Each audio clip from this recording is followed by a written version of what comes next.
Coach EO, Coach Ski, Coach JT. What's up, guys? Episode 1, Ghost Stories. For everyone that's tuning in now, we want to make sure that we understand what we're going for here, right? We want everyone to have some fun with this. We really want the stories to be told by the actual athletes, right? We'll start with us as we get into it, but we're going to have D1, D2, D3, JUCO, NAIA for some people that aren't familiar with that. Yep. Even some kids that decided to play club ball, had offers and decided to play club ball at a big university.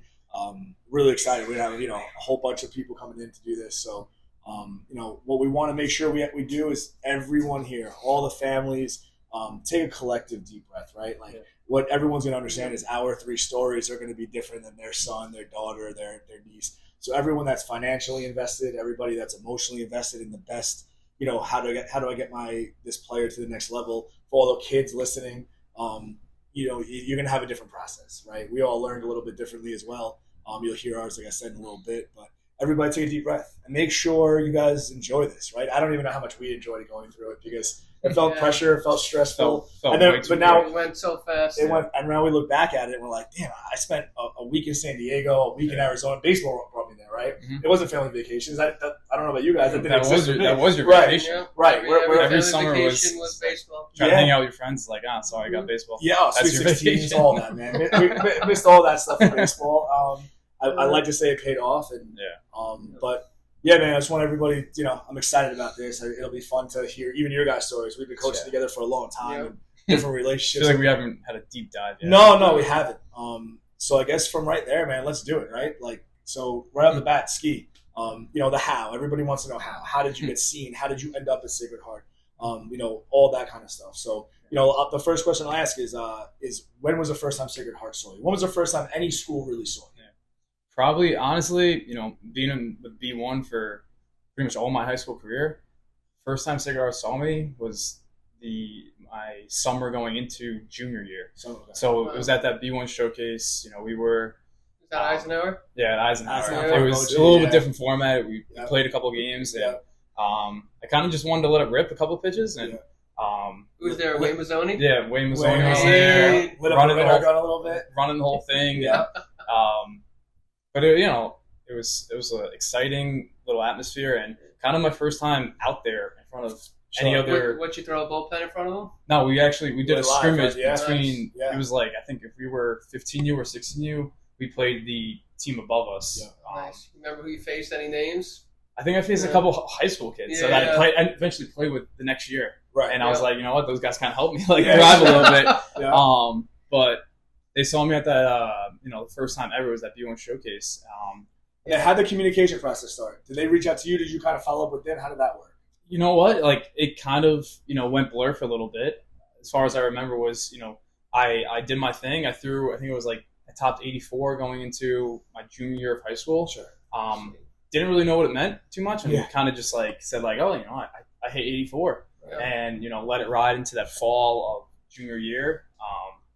I kind of had to start thinking a little bit of, did I want to play college baseball? And hell yeah, 100% I did. And going to Chaminade, which is, academically wise, I wanted to focus on grades for sure, and let that kind of, open up a lot of doors with colleges and see where it could take me. Kind of, let the process come to me a little bit, try to absorb it as much as I can.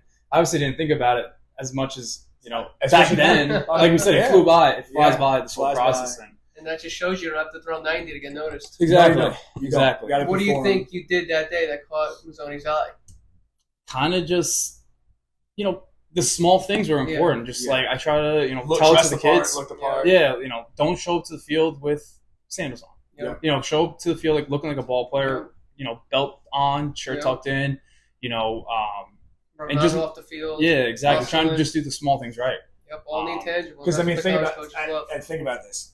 How many guys? A ton of guys don't 84. Yeah. You have a different build, so your projectability was there and everything. But again, how did you stand out, right? And that's the how. So many people want to know how. Yeah.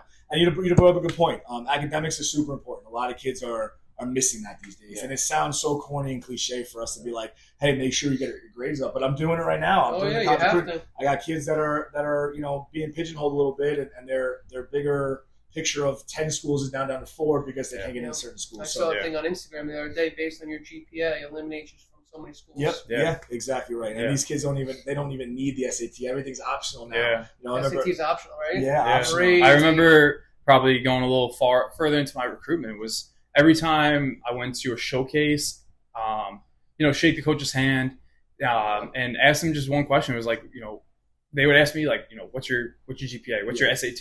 Right. And that was like a big of like, are we throw a baseball? Yeah. Are we going to advance through this process? 2.3, you're out. If you're talking to, I'm just going to use like Cornell, Ivy League school, sure. baseball program, outstanding, competes in the Ivy League and all that. You need at least 3.6. Yeah, exactly. I had a 1260, and I thought that was pretty solid. and saying Chaminade as well on the back end of that, still wasn't like good enough in some sense. Yep. But Chaminade, I bet, really helped you. Oh, for sure. With the alumni and everything. Just that name out there gets you. Yeah, and not even on Long Island, all over the tri-state and Massachusetts and Pennsylvania and, just saying like a certain high school name or, a certain person's name or whatever it is. And it's all about just connection. Yep. The connection of, it's all networking. Who knows who and, what's going to separate you from. So now you have the B1 showcase. It goes well. You show out like I'm sure, everyone expected you to. So Sacred Heart's now at the top of your list, right? They showed interest in you. It's a D1 school. We all love Connecticut schools, whatever. What about some of the other schools? I remember you saying you had a couple of D3 offers as well. Yeah. How did those schools find you? How did you connect with them? Back, I think it was in 2017, 2016, there was a thing called Showball. I'm not sure if it's true. Yeah, no, it is, yeah. So I went to a Showball showcase. Yeah. I think it was like Medford, one early morning, probably like a Tuesday morning, 8 a.m. Sure. When everyone's working. But I'm at a showcase right now. So, who drove you there? My dad. Yeah, my dad. My dad drove me there. Hell yeah. So, So I did the Showball showcase. I did the PBR New York State games kind of before. Where was that? Cortland? Yeah, that was in Binghamton. That was nice. Binghamton. Before the nice field, right? Yeah, before the whole facilities. Yeah. So that was that, and going back to it, like I didn't really know too much of what it was and what recruitment was. I was kind of just going through it, and if someone saw me, and nowadays it's so different. But yeah, PBR. No social media back then, really? No, not really any videos and promoting yourself like that. Yeah, it was kind of just you gotta go to everywhere. Yeah, you gotta email the school. You gotta let them know you're interested, and they'll send you an invite. Yep. Doesn't even really mean that they're interested in you. It means you're interested in them, and you got to go into them. Get a million invites now, and they don't realize some of them are just money grabs. And listen, it's motivated me, to help these kids out. And when they send me all these emails, I'm like, let me shoot the even if it's the grad assistant coach there, like, yo, is this a real email? Is this a generic one? And just trying to get to the bottom of all that. I remember even in college, like if we would run like a showcase for travel ball kids coming in, and I'm like a sophomore in college talking to my college coach, and he's like, I get thousands of emails all day. Yeah. They don't even look at half of them. Right. They don't. That's why you have to stand out now, making the right video. Yep. Making the right video, standing out. And all right. So now, JT, what about you? Right. You ended up at Albany, D1 school as well. Yeah. Ended up in Albany. I think the first time Albany saw me was at Select Fest Showcase in Rutgers. Okay. It was junior year going into senior year, and then they came and saw me at Empire State Games at University of Buffalo. Okay. And that's what solidified it. And then what about other schools? Any other interests? Yeah, I got Hofstra, James Madison, Binghamton, Hartford, Stony Brook. I would have went to Stony Brook, but it goes back to SAT. They said it was too low. Right. Understand. Yeah, that's a good school. So with that kind of I probably would have went to Stony Brook. Coach Joe Panucci was there. He was really recruiting me, but I had to take the SAT 5 times. Wow. That's too many times for me. I just couldn't get it over the hump. Yeah. But still, Albany was a good decision. I love my 5 years there, but yeah. No doubt. So yours was fairly standard, right? You went through the process. Yeah. Played some high level ball, in the summer circuit. Obviously had a good high school career too. Yeah. The Select Fest Showcase was awesome. So many college schools there. We did a showcase, and then we did like a game like what they do now. Right. Yeah, it's something that we continue to try to bridge a gap, right? Like you want to compete, you want to show these guys to compete. My story is a little bit more maybe unique, I guess you will, right? Like I had the D1 offers, I had the D1 verbal commit, and I fortunately had the right people in my corner. Like I had, shout out to Ian Millman, man. I mean, that guy can tell you the truth, no matter what, and kind of sat me down. And it's funny, right? I could ball a little bit, I could play basketball too, and I never sat a minute in basketball. Yeah. So when he asked me the question, "Have you never sat a minute in basketball career?" Now you're gonna go to UNC Greensboro and you're gonna sit for 2 years. I'm like, damn, that's hard hitting. Like I want to bet on myself, and it wasn't even that. And it's funny because then he says you're gonna go up to New Haven tomorrow for an official visit workout, and I didn't even really know what New Haven was. The whole ride up there, I'm sitting there telling my dad like, it's a D2 school. I'm not gonna go here, but I'll go entertain them. And Ian sent me, I'll do it. And then NCAA tournament appearances every other year, and Porky Vieira is a famous coach at the time and all that kind of stuff. So went up there, showed out, and what I always try to explain to these kids is what got me was when Vieira, after a workout, when some of the players there, right, the sophomores, juniors yell, "Hey, man, you got to come here, dude! Like you can fit, you're gonna play." Yeah. And Vieira shook my hand and said, Vieira was head coach. Vieira was the head coach. It was actually, so it turned out my freshman year, which will be a story for a different day, but my freshman year was his last year. Man, his stories are absurd. That guy is old school as it could get. What year was your freshman year? My freshman year was 06. Damn, nice. That's old. Old. But he shook my hand and said, "Listen, man, Coach Lambert, who's the associate head coach, he really ran the show at the time. He's like, he's going to fix up an offer for you. He goes, I'll tell you right now, game 1 as a freshman, you're starting. Game 2, it's up to you. You got to hold that spot." I was never told that way before. That's hard hitting, though. That's hard hitting for a young kid. Oh, but it was right. But other schools are like, "Oh, we love you. We want you to come. We're going to give you $5,500 baseball money, and then your academic money." I'm like, well, you're not investing in me. Yeah. When New Haven gave me the offer, and the legendary coach shakes my hand and says, "Day 1, you're starting." It's like, okay, this is a different ballgame here. And I like it. He also said game 2 is not guaranteed. That's just with the work. The way I look college baseball. Yeah, and when I looked at it as, all right, so you gave me the keys to the car. Yeah. Now I got to put an ignition and actually drive it, right? Yeah. He didn't give me a driver, in a nice cushy seat. He said you got to go earn and it. That's the one thing kids don't understand now. Nothing is guaranteed at the college. Nothing's guaranteed, man. And look, hey, my humble brag, right? I still own records there. I'm a Hall of Famer. They put me in the Hall of Fame, 2 years ago. I'm super proud of it. I love being, an alum from there. Yeah. But how many years were you there for? I was there 4 years. Yeah, that's shit. I played every inning for 4 years. Whether it was a non-conference game, midweek game, played every inning for 4 years. I don't regret a second of it. Even and for these kids to understand too. Now you guys had a little bit different. You did take that D1 route. You did go D1. Do you know how many people when I walked around high school like, "Yo, what are you going to New Haven for, man? What happened to UNC Greensboro? What happened to St. John's?" I'm like, "Yo, this is my decision, man. This is And nowadays, dude. I feel like back then, like you said, what is New Haven? Right. I said the same thing to so many other D3 schools, right? Because it was like, I feel like in a lot of people's eyes, years ago, it was like D1 or nothing, D1 or nothing. For sure, you might have had a better experience. Yeah, because you watch so many games on TV when you're younger, and you see the big names go play college football, college baseball, basketball, whatever it is. And it's like, man, I want to be there someday. Right. But once you get to once you get in the spotlight, your junior, senior year, whatever, it's like, who the heck just, Scranton? Right. What is that? Meanwhile, you're getting kids drafted out again. Exactly. Right? What is that? But nowadays, you go anywhere. The D1 Northeast lifestyle is not far off from the D2 Division III lifestyle. No. They don't understand D1 is not this. Albany is not the same as Clemson. No. Albany is not the same as Texas. Right. So you have to make the best decision for yourself in that matter. Yeah, and it's a grind. And a lot of kids don't. And it's a grind. And it's a grind all the way through. And again, the process of it is so different, right? Like the three of us are all ended up in the same room right now having this talk. And we all got to our, initial dreams a different way. Yeah.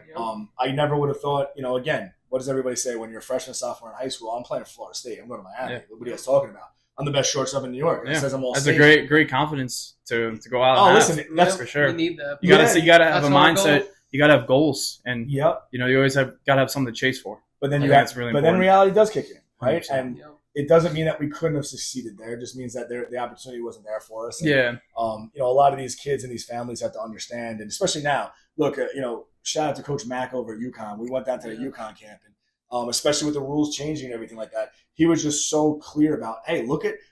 And I always encourage our families to look at, so and so committed here. Do me a favor. How did he do as a freshman? Oh, he's not on the roster anymore. Oh, he had to transfer to to a JUCO to get his life. So maybe that wasn't the best decision, right? And how many Long Island kids go to these big schools and they're gone after 1 year? Yeah, and it's we all root for them too. Well, I don't care if you're a Titan, I don't care what you are. If you're a Long Island dude and you're at UNC, I'm rooting for you, man. Like hell yeah, absolutely you are. You got to represent New York. But at the same time, man, expectations are everything, right? Yeah. So some of the guys that we'll have on in the future episodes, Ryan Scheckner's one that comes to mind, right? He's a lefty pitcher. He's a dog. He went on the mound. He wanted to kill you, man. He pitched through injury, all that. Yep. And, ended up at Towson. But we sat down as a family and said, look, understand that if you decide to take this offer to go play the Division I world, you may not actually throw a pitch in a conference game, maybe not even. Hey, he was fully prepared for what he was getting himself into. Now I'll let him tell the rest of his story and how that all transpired. But expectations, expectation is so important. That's why that handshake to me, that hey, day one you're starting. I knew, hey, if I go 0-for-5 with 5 strikeouts, I might not see day 2 ever. But hey, fortunately, it worked out in my favor, and I got a hanging breaking ball and did some damage with it, and who knows what happens, right? But I love that opportunity. So that's what everything is, opportunity. Everything's opportunity. God, I remember my first game ever, University of Miami. Wow. Yeah, right. Peter O'Brien was the catcher. He walked out the magic stick. I was playing third base. I was 25 feet into the grass. How hard he was in the ball. So you're playing left field. You got 4 outfielders that day. Yeah, man. Expectations are everything, and I just want everybody to understand that. We have to continue to educate, our players. Again, your path is going to be different. I mean, with this new world, you might get a verbal offer, and in 48 hours when you think on it, that might be gone. Yep. Somebody from Maryland decided to transfer out. Yep. This 34 roster spot. Transfer portal now. Yeah, dude. It's really unbelievable. It's reality, though. That's what it is. It's reality. You got to adjust to it. And it's so much. I don't think. I mean, I was kind of in it for a year of college. What was the rules when we were there? You had to, if you went up, you had to sit out a year. So you went deep to the D1, you had to sit out a year. Yeah. So that's why and again, so this is what I was getting at before. UConn, who we just all watched on Super Regionals, make a legit run at this thing. And Max says we had 3 Division III transfers, like really contributing to UConn in the Super Regionals. Yeah. Like that wasn't a thing when we played. It might have been because they couldn't transfer. But now that's what they're doing. They want the 21-year-olds. Yep. So all these high school kids that have these big aspirations, I'm fighting for you, I'm rooting for you. Yeah. But when the UConn coach says, hey, I would love to see you go and be an All-American at Division III program for 2 years, which is everything I used to be against, right? I don't want you to go use a program. I want you to go learn how to develop and learn how to be a teammate and a brother. Teach you life lessons for sure. Oh, for sure. Dude, it goes so deep to that, right? Yeah, I could only remember it's just like going to a D1 program and not having, got to earn a spot. Playing with being an 18-year-old playing with 23 or 24-year-olds. 5:30 to 8 p.m. I remember, an 85-mile-an-hour fastball down the middle. It's not going to be a swing and miss. It's not going to be a foul ball. It's going to be hit hard. Yeah. That's whiplash. That's whiplash. 85 is a changeup. Yeah, that's right. Turning around and seeing, praying to God it's right. Yeah, chuck and duck. That same pitch you were just throwing, 8 months earlier, that was dominating. It was unhittable. Oh, man. Kellenberg wasn't hitting that. That was dominating now the kids looking at you like, that's all you got, man? Yeah, you always go back. Wood bat, that's a broken bat or whatever it is. No, now it's a jam shot or, now maybe you're just closing your eyes and just letting the crowd hear it a little bit. Inner squad, he hits and he goes, oh, you working on your changeup? No, that's my fastball. You know what I mean? But, this process and this podcast, granted, we're going to have some fun with it. We're going to have some awesome guests on, but I really just I look forward to hearing more. And, as we open up and we talk to more guests, it'll remind us some of our, stories. That's why I didn't want to drag this one on too long. This baseball industry right now it's wild. It's different. It's always changing. We're trying to change with the changing time. These past 2 months or 3 months, whatever it's been for summer, it's blink of an eye. Yeah. Listen, I coach a ton of really good 2026 players. That college coaches saying right to their faces, hey, in years past, you have an offer already. That August 1st came and gone, and phone calls were made. My kids were fired up. I was pumped for them. But those offers are still few and far between right now, right? Because they got to find out, is it going to be 34 on the roster? How many? They got to look in the portal. And they got to see what's available there first. Kind of. Why would they want an 18-year-old when they could get a 22-year-old? Multiple schools have told me that, in an arbitrary number for every school, right? But that they used to recruit 13 to 14 high school kids, and now they're down to about 6 or 7.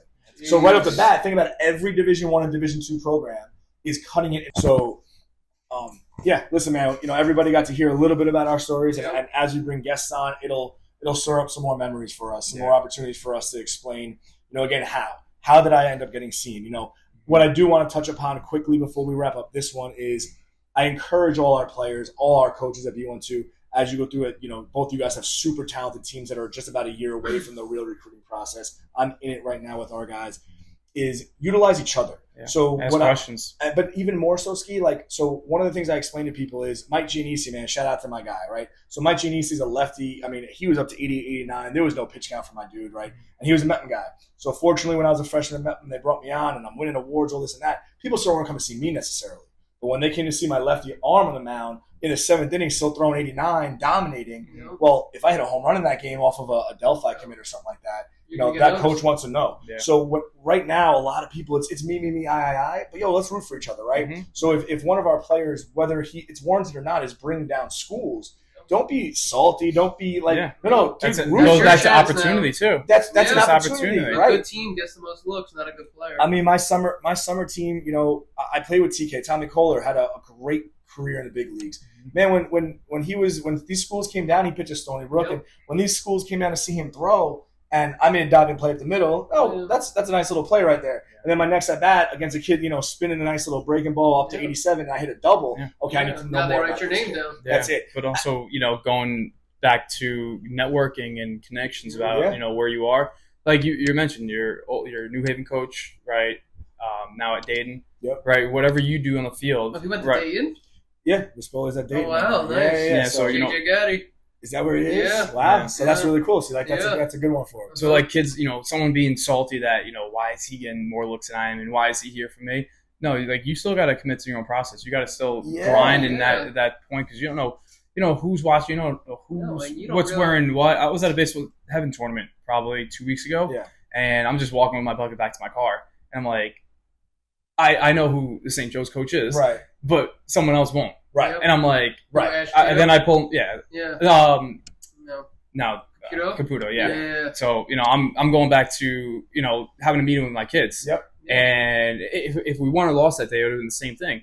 But you still got to play every inning hard. And he wasn't wearing any stuff, right? Exactly. You didn't know what he was. And I recognize him by the beard and just seeing him. But, what do you think he was watching? He wasn't watching. Who was watching? Anyone?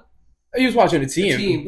But he's watching everything. Yeah, he's watching every how movement. The other team warms up. He's watching. You get out. How are you going to respond to getting takes ground out? 1 second for him to cross you off the list. Exactly. That's what these kids have to understand. One of our coaches back in the day said something that at the very beginning he said it. I almost disagree with it, and then I thought it through more and heard it more, and it was a simple statement. These coaches want to find a reason not to recruit. Right? When we call a college coach, man, they know our kids can ball at that point. Yeah. They're coming to see him. They understand that if they get the right pitch, they can leave the ballpark. They understand on a day they feel their slider, they can get out. But everyone can do that. Everyone can do it. So when you don't have your stuff, how are you gonna respond to it? Again, are you still running on and off the field? So like I said, fortunately for me, I just love to play. So when these schools were down watching Gio throw, and I was just doing everything right, and it's just this is how we grew up. We do everything right. Yeah. There was, there might be a helmet thrown in the dugout, but it's over quick. It's on to the defense. Go make the next play. I've heard so many coaches say, "I want to see you play when you're playing bad." When you're playing bad, because they're going to see you play bad. Yep. It's a family. You're going to have them for 4 or 5 years. Now this time around, most of the time in this game, you are, man. So I look forward to hearing more about our stories. Some of them, they're gonna really roll off the tongue in a couple of minutes. Absolutely, and listen, man, we have a ton of really good guests to come up and really just explain their stories, their own personal struggles, their triumphs, their their how did I get seen, why did I choose that school, and the whys will always come after the how, right? Yep. So we have some really good dudes that I'm excited to hear more about, right? Yeah. Like, I'm excited to current guys in the program who current playing college and guys who've played through the program, not done with college, and what advice can they offer back? That's what I'm saying. There's gonna be advice. There's gonna be some fun stories. They're ghost stories, dude. Yeah. These are our stories. This isn't us recommending how to do anything. We're still trying to get better every day with this process. But I think the more that a lot of parents and a lot of kids are gonna learn from this. Yeah, that's it. And that's the point. And like I said, man, collectively, let's all breathe. Let's enjoy this. Yeah. This is fun. Yep. We're on flights. We're on long car rides. We're missing flights. We're doing all this stuff together as family. And you got 3 guys here that have a lot of passion for it. Yep. And it's going to help your son at any cost. At anything, man. Yep. And like I said, we're helping these kids understand how to get on campus, and they'll get some. How are we going to air it? That's up to him. So yeah, man. So we have some awesome guests coming up. Like you said. I'm trying to go home. I got a dog, bro. So yeah, we got unbelievable guests coming. Like you said, D1, D2, D3s, JUCO guys, NAIA guys, even club ball guys. Just what's the best process for you? And like I said, man, let's help our families embrace this. Let's continue to enjoy it on our end. Yeah. And it's competition, and let's help our kids, come out on top. And anyone listening, man, let's make sure they understand that they're gonna have their own personal stories. And like I said, we'll continue to explain ours and all that good stuff. So. Episode 1, man. Ghost stories. Let's do it, man. Let's do it.